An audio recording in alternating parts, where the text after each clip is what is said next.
Salut les Vatosokos, j'espère que tout le monde se porte bien. On se retrouve pour un nouveau débrief à chaud. Et c'est peu de le dire, hein, parce que là je suis chaud bouillant.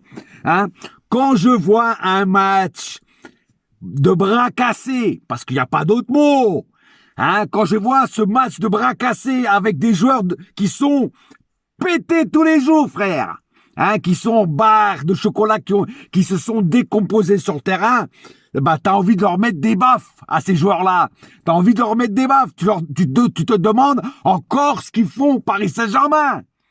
Et surtout, toi, Pochettino, toi, le maître norme de cette équipe, celui qui tire les ficelles des joueurs, parce que les joueurs, certains joueurs sont des marionnettes, hein, voilà. Donc pourquoi tu fais jouer ce genre de joueurs? Alors oui, il y a beaucoup de cas de Covid, oui, il y a beaucoup d'absents, oui, mais il y a des joueurs, même dans ces circonstances-là, ils ne méritent même pas leur place. T'avais des jeunes sur le banc, fais jouer les jeunes.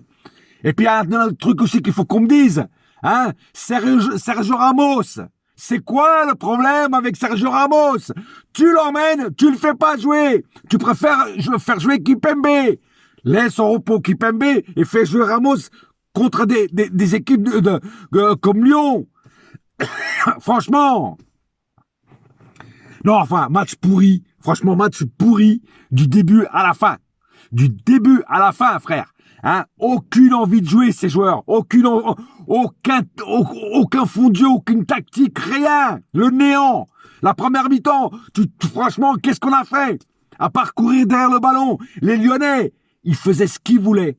Ils nous attendaient. Ils contre-attaquaient. Et à chaque fois qu'ils contre-attaquaient, c'était dangereux.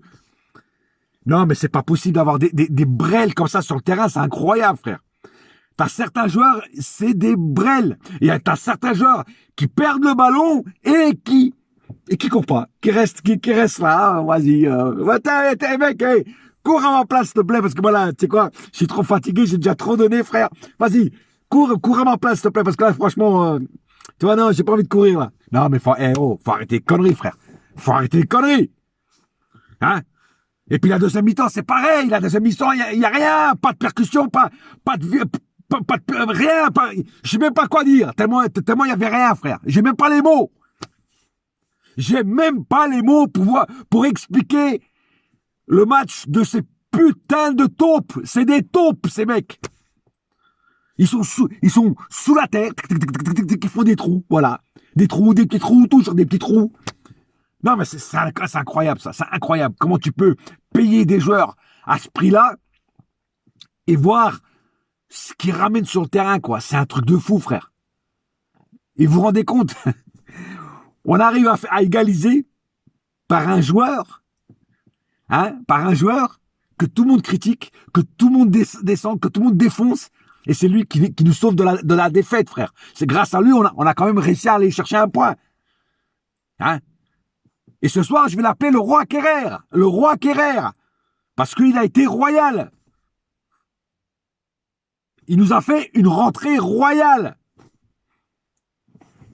Alors, on peut le critiquer, on peut le défoncer à chaque fois. Mais ce soir, il rentre, ping, et il marque le but. Et en plus, même sans le but, il n'a pas fait une entrée dégueulasse. Et c'est pas la première fois que Kerrer fait des matchs intéressants. Le dernier match qu'il a fait en défense centrale, donc à son poste, était très bon. Mais qui aurait dit qu'un jour on aurait dit Kerrer, merci. Bravo Kerrer. Eh oui, comme quoi, hein, il y a des joueurs qui surprennent des fois. Par contre, il y en a d'autres qui surprennent jamais. Ou en tout cas dans le mauvais sens. Qui déçoivent tout le temps, je veux dire. Mais je vais revenir au cas par cas. Tactique du match. Statistique du match, pas tactique. Statistique du match. 11 tirs du côté lyonnais, 15 du côté PSG. On a pu se tirer, mais ça servait à rien en fait. 4 tirs cadrés du côté lyonnais, 3 du côté PSG. Ben là, ça se vaut. 31% de possession de balle côté lyonnais, 69% du côté PSG. C'est-à-dire que nous, on a eu plus de possession de balle, mais on a été moins dangereux. Eux, ils ont eu 31% de possession de balle et ils ont été plus dangereux. Va comprendre. Enfin bref. Mais de toute façon, on jouait à la baballe. Hein. Et je vous dis franchement, on jouait à la baballe. Hein. On n'est pas sur les plages de Copacabana, là, frère. Hein, c'est pas du beach soccer, là. C'est du English soccer. Ça se joue sur gazon, pas sur du sable. Mais apparemment, il y a certains joueurs latinos, là, qui se croyaient sur la plage de Copacabana. Et je parle pas que des Brésiliens, je parle des Argentins, surtout. D'ailleurs, ça, Argentin, Pochettino, il faut que tu arrêtes de mettre que des joueurs argentins sur le terrain. Hein, il n'y a pas que des joueurs argentins au Paris Saint-Germain, ou des joueurs qui parlent espagnol. 327 passes du côté lyonnais, 695 du côté PSG. 80% de précision de passes côté lyonnais, 91 du côté PSG. En fait, on les domine partout, mais en fait, eux, ils ont été plus dangereux. C'est grave. 18 fautes du côté lyonnais, 13 du côté PSG. Ouais, les Lyonnais ont commis beaucoup de fautes qui ont été légèrement sanctionnées. Légèrement. Quand je dis légèrement, parce que, par exemple, cette entrée de Guimarães, je crois que c'est Guimarães qui sur Verratti, ça méritait peut-être plus qu'un carton jaune. Voilà. Mais bon.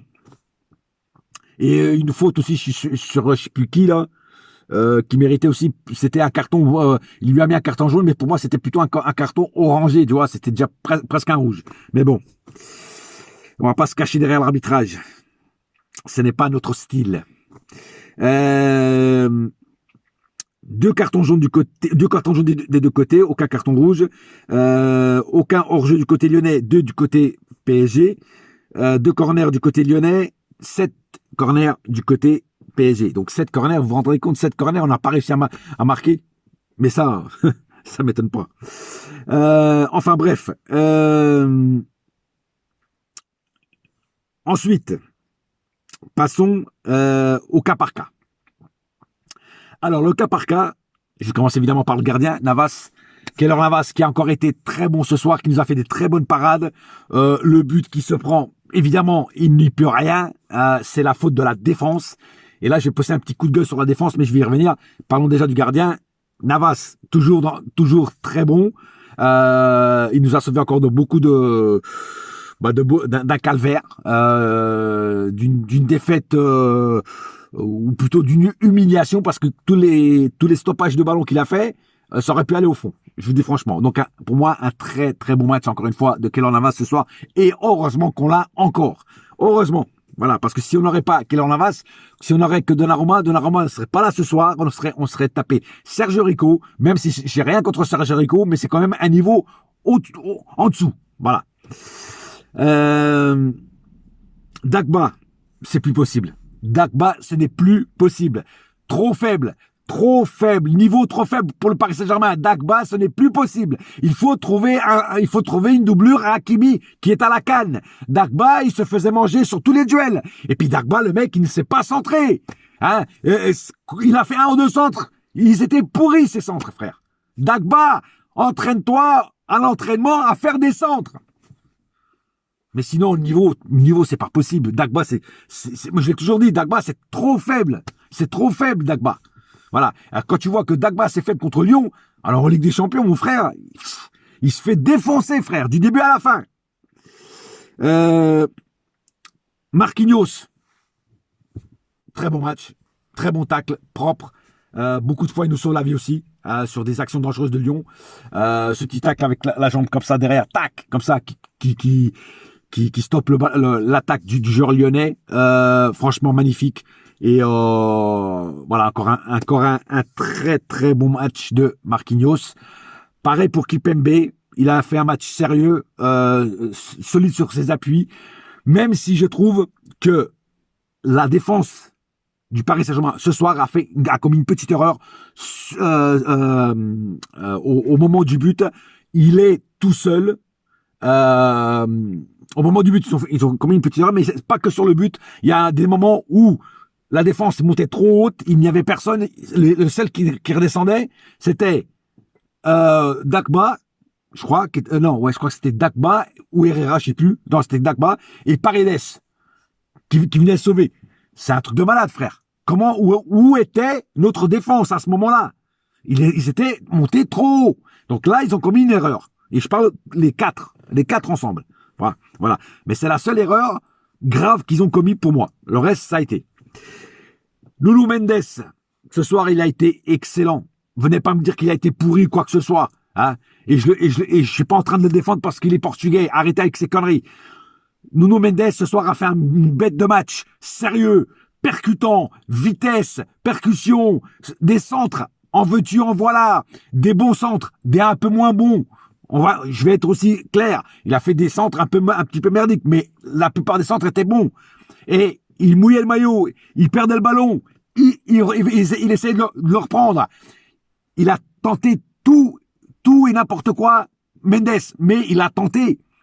Et il a fait du bien, et il a fait beaucoup de bien en termes de vitesse de pointe, de percussion et tout ça, d'aller de l'avant. Il a fait que des bons trucs. Donc, quand j'entends des gens qui disent Nuno Mendes, il est pas bon, Nuno Mendes, il est pourri, et Nuno Mendes, il faut pas lever l'option d'achat, enlever la merde que vous avez devant les yeux, hein, et surtout arrêtez de dire des conneries. Ou il vous faut des lunettes, ou alors vous ne comprenez rien au football. Ça, c'est pas possible. Parce que ce soir, Nuno Mendes, il a fait un énorme match. Que vous le vouliez ou non. Voilà, c'est clair.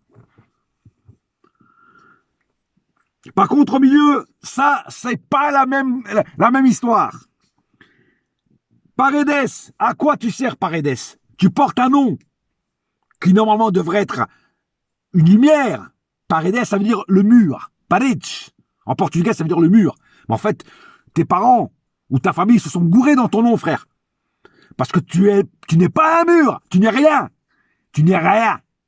Tu es un petit cheval qui galope, hein, et qui prend ses cheveux au vent, hein, sa crinière au vent, et qui fait le beau gosse sur le terrain. À part ça, tu ne sers à rien. Paredes, loin de mon club. Loin de mon club. Tu ne sers à rien. Et cette passe que tu fais en retrait, et que le joueur de Lyon la prend, ça aurait pu nous coûter un but, espèce de trou-duc. Ouais, t'es un trou-duc. Je te le dis. Comment un joueur soi-disant bon, ou de ton standing, même si pour moi tu as un standing très bas, mais pour certains tu as un bon standing, comment tu fais des passes comme ça? Herrera, il a été un petit peu moins merdique que Paredes, mais il n'a pas été bon non plus. Et tant que Pochettino s'acharnera à mettre des Paredes et des Herrera au milieu, on aura ce style de match. Parce que notre gros problème, c'est le milieu. Et on se fait manger au milieu. Donc Herrera, c'est plus possible non plus. Il pue la merde, Herrera. Verratti, ce soir, il a fait du Verratti. Il a fait des trucs très bien. Des bonnes récupérations de ballon, des bons dribbles, des bonnes passes. Et il a fait aussi des trucs de merde. Hein, déjà, il s'est pris son petit carton jaune comme d'habitude. Il peut pas fermer sa gueule. Il faut toujours qu'il l'ouvre. Hein, il y a pas à chier. Il faut que tu l'ouvres, toi. Hein. Putain, je sais pas, mets-toi des cannelés, des ravioli dans la bouche. Comme ça, quand tu vas parler, tu auras des cannelés et des ravioli dans la bouche, frère. C'est un truc de fou. Enfin bref, il a quand même apporté beaucoup plus que les deux autres réunis. À lui tout seul, il a fait beaucoup de plus d'efforts et de choses positives que Herrera et Paredes réunis. Donc vous voyez le niveau de Paredes et de Herrera. Will Jadoum, alors oui, il n'est pas à son poste. Ça, je sais que vous allez me le dire. Mais franchement, il était où Will Jadoum, frère? Rien. Néant. C'est comme s'il n'y avait personne à ce poste-là. C'est comme s'il n'y avait pas d'ailier droit, frère. Il n'y a rien, Will Jadoum, rien. Alors oui, il n'est pas à son poste, je sais que vous allez me dire ça. Mais même quand il joue à son poste, frère, même quand il joue à son poste, ok, il n'a pas joué souvent à son poste, mais Pochettino l'a déjà fait jouer à son poste. Même quand il joue à son poste, il n'était pas bon. Il n'a pas été bon. Alors peut-être que c'est un joueur comme, rappelez-vous, pour les plus anciens, Rai. La première année quand Rai est arrivé, il était pourrave. Même Denisot, il a failli le vendre, Rai. Et après la deuxième année, il a éclaté. Tu vois ce que je veux dire? Peut-être que Will Jadoum, ça sera la même chose. Peut-être que Will Jadoum, cette année, c'est pourri. Et l'année prochaine, s'il est toujours là, il va nous faire un truc, il va tout niquer, il va tout éclater. Mais en tout cas, pour l'instant, Will Jadoum, c'est pas bon. Ce n'est pas bon du tout. Et il n'a pas réussi un seul match depuis le début de l'année. S'il en a peut-être fait un où il a été à peu près bon. Mais sinon, la plupart du temps, tous les matchs, il a été pas bon. 99% des matchs, il a été pas bon. Il a été bon 1% sur 100, ce qui est très insuffisant pour un joueur comme ça. Icardi, que Dieu me garde de ce joueur, à part faire des teintures de PD, hein, et des... Bon, excusez-moi, là je suis énervé, donc j'aurais pas dû dire ce mot-là.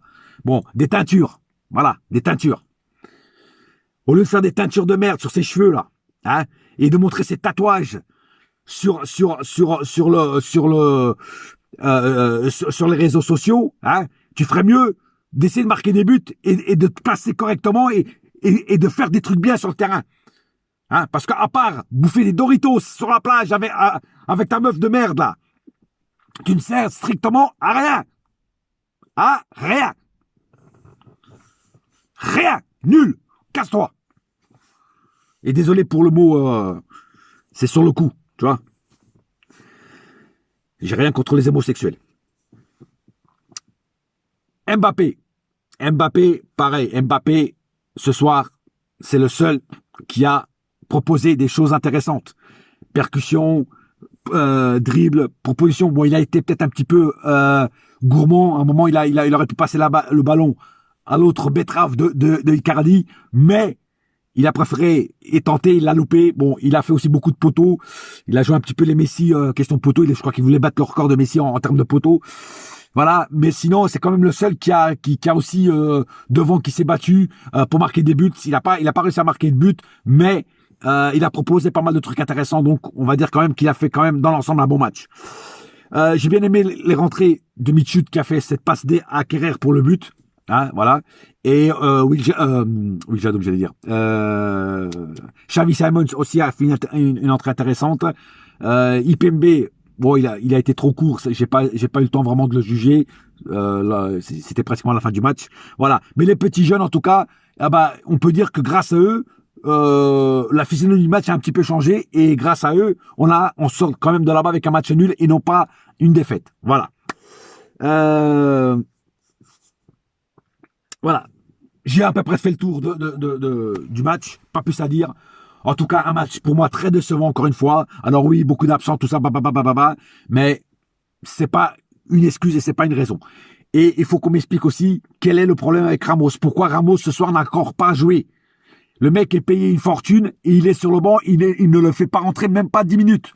Alors il faut que Pochettino à un moment ou à un autre dise quel est le problème avec Ramos. Pourquoi il ne joue pas?